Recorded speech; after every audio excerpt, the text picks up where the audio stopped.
what then is this investment mentality? What exactly is it? So we said, number one, I'm going to give you 3 definitions. Investment mentality is a mindset that is concerned about the multiplication of all that you have. Investment mentality is a mindset that is concerned about the multiplication of all that you have. So it simply means that when you have investment mentality, the Bible says the thought of the diligent tends only to plenteousness. So it means that every time money comes into your hand, you are not thinking of what to do to consume the money. You are thinking of what to do to increase the money. So if you have $1 million, you are thinking of how can it become 2 million. If you have 10 million, how can it become 20 million? If you have 100 million, how can it become 200 million? If you have $1 billion, how can it become 2 billion? So you're always thinking of multiplication. And that's one of the differences between the rich and the poor. The rich think investment, the poor think consumption. So when money comes into the mind or into the life of a poorly minded individual with poverty mentality, they're always thinking, money don't land, oh, what I could do, oh, that bag, that shoe, oh, that wristwatch, oh, that new iPhone, oh, that is. So they're always thinking of consumption, they're not thinking of production. Number 2, what is investment mentality? Investment mentality is a mindset that is concerned about the acquisition of assets and not liability. Investment mentality is a mindset that is concerned about the acquisition of assets and not liabilities. One of the reasons why a lot of people are poor is because their lives are made up of liabilities and not assets. Many times when people have money, they use the money to acquire liabilities instead of using the money to acquire assets. So let's do a deep dive. What is a liability and what's an asset? What is a liability and what is an asset? Let me bring it from 2 dimensions. Number 1, an asset is anything that appreciates in value. Number 2, an asset is anything that produces cash flow or produces income. So how do you know if something is an asset? If I buy this thing now, will it increase in value? Then it's an asset. If I buy this thing now, will it bring more money to me or take money from me? So once you go to that store and you buy that shoe, you buy that bag, you buy that wristwatch, the very minute you buy it, will it continue to increase in value or will it reduce in value? When you buy that car and you drive the car out of the car lot, can you go back there tomorrow and sell it to them for a higher price? So every time you begin to understand this, you realize that every time you are releasing money, are you releasing it for asset or for liability? What's a liability? A liability is anything that depreciates in value. So most of what people have is either a liability or a necessary liability. That's why they call it necessity. It's a liability, but it's a necessary liability. So they call it necessity. Hello? So once you release money and what you are using the money to get will not increase in value or bring money to you, that's a liability. So a lot of people are either operating in pure liability, which is foolishness, or necessary liability, which is life for a lot of people and at different stages. So sometimes that's where you start before you begin to now adjust and balance out to the next realm. Hello? Because for instance now, in some parts of the world, having a car is like a necessary liability. And it can even be an asset if you know what to do with it. So let me give you an example. If you have a car right now, it can be an asset or a liability. Why? It can be an asset because it can give you mobility and be a leverage for you to make more money. It can give you positioning and packaging to access more money. Are you seeing this? So you have to think very well because we are not all in the same industry, in the same sector. So you have to think. If you buy a car now, maybe you live in somewhere inside, and you need to resume work by 8, but there's no way you can even see transportation. So you now realize, okay, if I have a car, it will help my health. Over time, I won't be going through. So there are a lot of dimensions to that. So one person's car may be a liability. Another person's car may be an asset. It may not be bringing money, but it's bringing relief, it's bringing health, it's bringing... So, because assets and income and increase is not only about finances. Did you get that now? Now, do you know that you can have a car and then only you wake up in the morning in the Kotsu, in Egbeda, and you enter your car and you'll be driving yourself to the island. And there are 3 empty seats behind you and 1 empty seat by your side. Some of you, there are even 7 empty seats behind you and 1 by your side. But only you will just be in the car driving. And you are praying, oh Lord, prosper me. And this salary is not enough. But there are seats that could have brought more money. So you could have just left your home and got into Egbeda and talked to the guys. Eba mi load moto or eba mi load bossy. So you are driving a Toyota Previa or a Toyota Sienna and you have seats for 7 or 8 more people. But only you are doing big manism without money. You can't pay rent, you can't pay school fees. You are borrowing money from microfinance. They are calling everybody on your phone. You are borrowing money from every app, change your SIM card, yet you didn't know that they know you. Whereas these 7 seats, you could have just gotten to a bed and it would be 2,000. Or how much? 3,500. I share it. So from Egbeda 3,500 straight. So 3,500 times 7, how much? Mathematician. Where are my maths people now? 3,005 times 7. 24. Okay, let's just say 20,000. Now, if it's a car, that's 4 people. 3,500 times 4. 14,000. Now think of it all. So you are going to work in the morning, 14K. When you are coming back, you stop at Obalende, they load for you again. 14K. So every day you are doing 28. Then the 8 you give it to boys. So at least you are doing 20 with your car.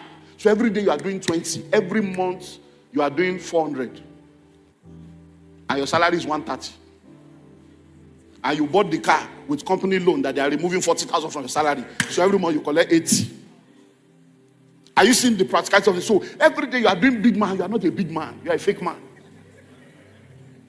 You get it now? So, but what have you done now? Every day you are making 20K. Every week you are making 100K. Every month you are doing 400. So even if your salary is 130, 150, even if your salary is 1 million, another 400 has joined. So while you are working, that car now has become an asset. Are you seeing investment mentality now? You can decide to say you want to buy fridge. So you bought the fridge. The fridge is in your house. Necessary liability. Because it's not bringing money. It's reducing and it's not bringing money. You bought television. Many of you have bought flat screen. And it has made your life flat. You bought flat screen. You bought everything generator and you are not generating anything. So now, you see, the amazing thing is, the financial institution will give you loan to buy generator, buy fridge, but they won't give you loan to buy land. Because they are not interested in your well-being. They are interested in putting you into a trap so that you can become an income for them. Because the interest they will get from you is their own income. So you are their liability. Now you be their mugu. Hello? But now, you now have flat screen, you have generator, you have deep freezer, you are not at home. And you are not spiritually deep. When last did you watch that television? And you are still paying. But you know that same fridge and that generator, you can now load the fridge with water and block. And you begin to sell block. How much do they sell that block? That's 500. So if you have that block like this, you can even do like that, something they used to do bread. They can do the bigger one for you. Just arrange it inside. That one will be more than 500. So imagine now that you are doing that maybe 1,000. And you are just selling 10 per week. No, not even per day. 10 per week. Then if you now sell 30 per week, that's 30,000. 10 per week, 10,000. That will pay for the fuel that you put in the generator. Are you seeing how this thing works? So it's not just about coming to church, you do fasting and prayer, and then I've told you, anytime you pray, God must give you an instruction, an idea, a step to take, an action. There must be something that is coming out of that prayer that you are now going to execute for you to get answers. Do we understand that now? So number 3, what's investment mentality? Investment mentality is a mindset that is concerned about bringing you to a level where you will no more work for money, but money will work for you. Investment mentality is a mindset that is concerned about bringing you to a level where you will no more work for money, but money will work for you. Now listen, there is nothing wrong working for money. Almost everybody will start from that realm. But once you have the right mindset, you know that this is temporary. And investment mentality is that mindset that helps you to know that, look, I'm starting out now, I'm working for money, but I must have an exit plan so that instead of me working for money, I get to a point where money will begin to work for me.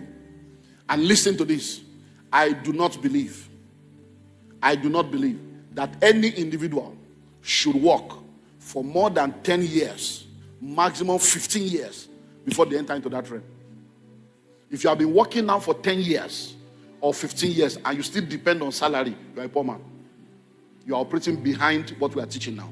So when you start working in your early 20s, you're 24, you're 25, you start working and you have all this understanding. As you are working, you are earning money, you are doing all this things we are saying. By the time you have done 10 years, you should have a lot of things working for you that whether they pay you or not, you are okay. You are only working because that is what you need to do as your calling, your destiny, your career, your passion. Not because you are waiting for 30 days to make one pay before you can eat, 30 days to make one pay before you can. No, that's poverty. Jesus did not die for that. Hello? And that's why we need this natural dimension to add to the super so that we can operate in the supernatural. So it's that mindset of, okay, I'm starting up now. I'm earning my salary. I have to be saving every month. If I save every month, I have to do this, I have to do that. And this one will be working. Why this one is working? Why this one is working? By the time you are 10 years in that organization, or 10 years in the industry, or 10 years in the marketplace or in the workforce, you should not be depending on salary anymore. You should have a lot of things working for you and bringing income.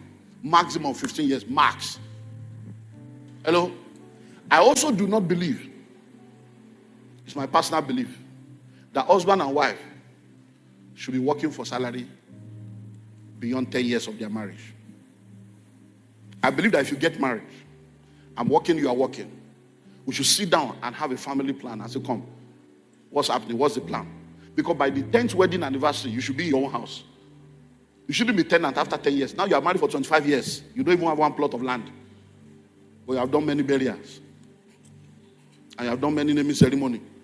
And the children you named with 3 million, you can't even pay their school fees of 1.5 now. Why? Because these things are things that happens and then the next thing we say is village people. It's not village people. It's ignorant people.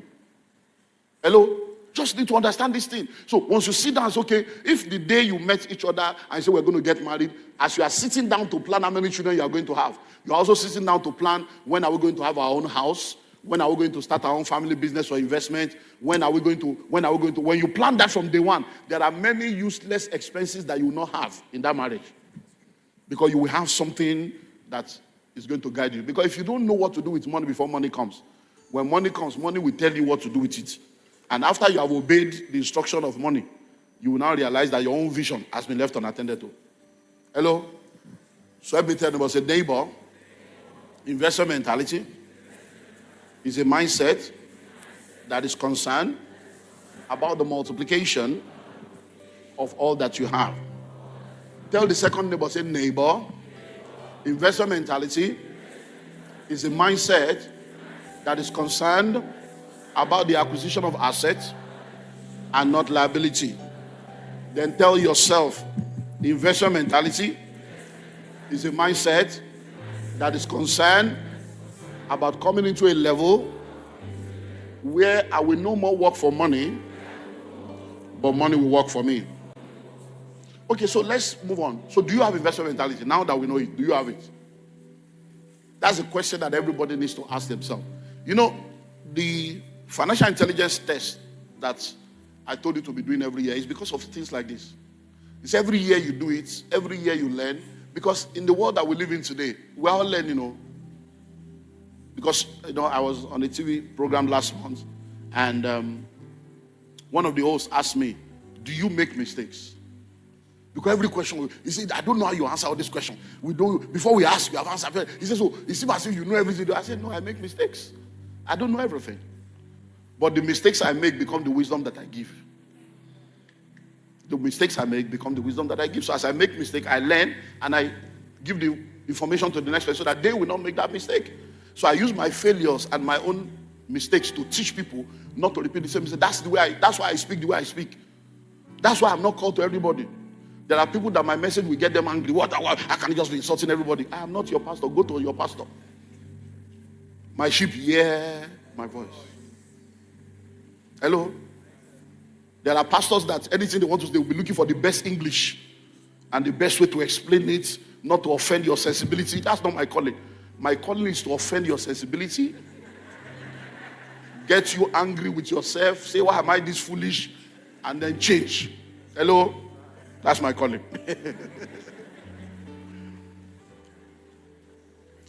So do you have investment mentality? Now, how do you know whether you have investment mentality or not? Just answer one question. What do you do with your money? That's all. What do you do with your money? Listen, whether you like it or not, everybody has money. Oh. Everybody has money. Even those that live under the bridge, everybody has money. Look, all those guys you see at the garage, hey, baba, hey, baba, hey. All those guys, some of them have been there for 15 years, 20 years. Some of them were born on the street. They grew up on that street. They get married. They give birth to children. And with that little money they are collecting this, they are there. Everybody has money. People are living under the bridge and they are eating and they are going to school. They are giving birth to children. Hello? It's all about what your reality is. Hello?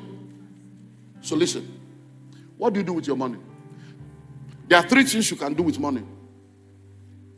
And that will reveal whether you have investment mentality or not. 3 things. Number 1, you can waste money. That's what foolish people do. They waste money. If you know the kind of money that has passed your hand in the last 10 years, you should not be where you are now. But God is bringing restoration. The kind of money that has passed your hand. If I knew what I know now. Many of you have sponsored people to school that have become your enemy now. Many of you have started business for people that are asking you, what have you ever done for me? Yeah, because you had Messiah complex. Helper of the helpless. El Shaddai and you shall die. Yeah, because you are helping people that should not be helped. Hello? And today now, the same people you have helped are in top places. They don't pick your call. They now see you as a liability. That uncle, now he's always asking for money. But you sponsor them to school. You paid everything. Now they graduated, you are too local. Hello? Wisdom for singles, MITV ground. 8,600 people in attendance. An evangelist came to the pulpit and started crying. I don't know. Before 8,000 plus people. Why? He sent a girl to school. Young girl, took her around 15, 16, went to the family, I love your daughter, but she's young, and okay, she has to go to school. You know, these Eastern people, take the girl from 16, 15, 16, pay school fees. The girl, they go school, no go school. Then they do evangelism and mission. Then the girl graduates and says, I don't love you. And they call the family meeting, and the family say, did we force you to pay our school fees? It's you that say you wanted to pay because you like, and the girl say, no, they do. We not go feel forced to marry you now. And then it came to the point, how much did you even spend? Calculate everything. And when she starts work, she will start paying you. No, see. So some of the things you are calling goodness, you are a waster. You are wasting time, wasting energy, wasting emotion, wasting resources. Dynamite Forum, Calvary Bible Church headquarters in Dimo. A young boy stood up frustrated in this church.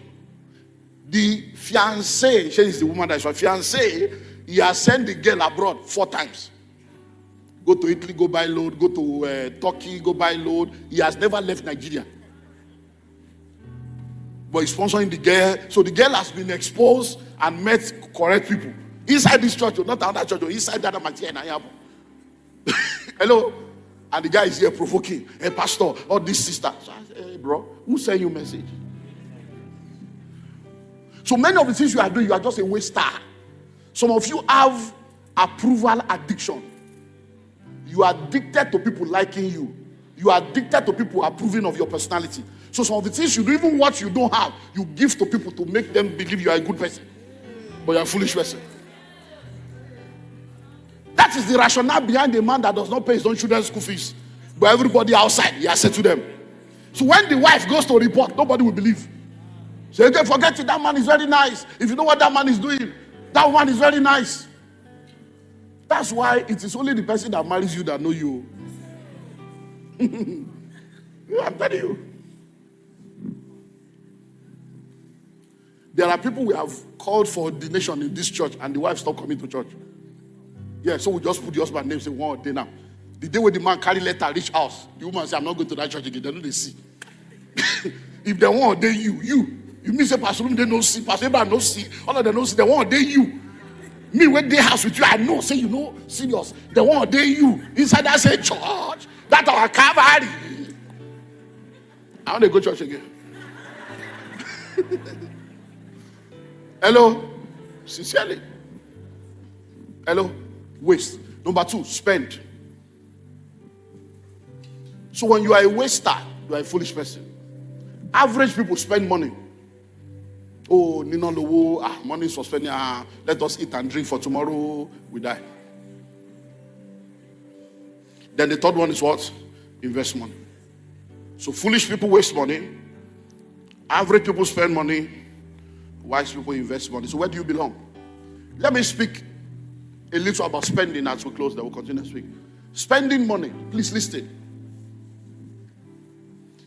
Let me check if we're going to get there. There's a guideline to wise spending. Let me check the contents, whether it is part of this curriculum. Guideline to wise spending. I'm not sure it's here. If you have the manual, check. Let me see so that we'll know if I need to add that sometime. Guidelines to wise spending. Check if it is part of the guidelines to wise spending. So I will have to bring that in. Guideline is not there, okay. So I have to bring that in. Okay, let me quickly see if I can. Now, because see, I was in New York years ago speaking, and I was talking about this same stuff. And a lady was trying to help me understand that I don't understand. So she said, excuse me, you don't understand. We got to pay bills. Okay. Yeah, guidelines to wise spending. And we got to pay bills. We got to pay bills, by the time the money comes, we pay bills, we pay this, we pay mortgage, we're going to pay mortgage. She was just going, so there's not enough to say. So when she was done, I said, excuse me, let me ask you a question. I said, if the government now decides that you have to start paying extra $100 as a bill every month, what will you do? I'm just going to find a way to pay the bills, man. I'm just going to find a way to pay the bills, man. I said, that's the key. Your future is asking you to pay bills. You are owing your future money. So start saving $100 every month as part of the bill that you owe your future. Say, I got you, I got you, I got you, I got you, I got you. Oh yeah, I got you. Because sometimes what you think you cannot do, you can do. You just don't understand.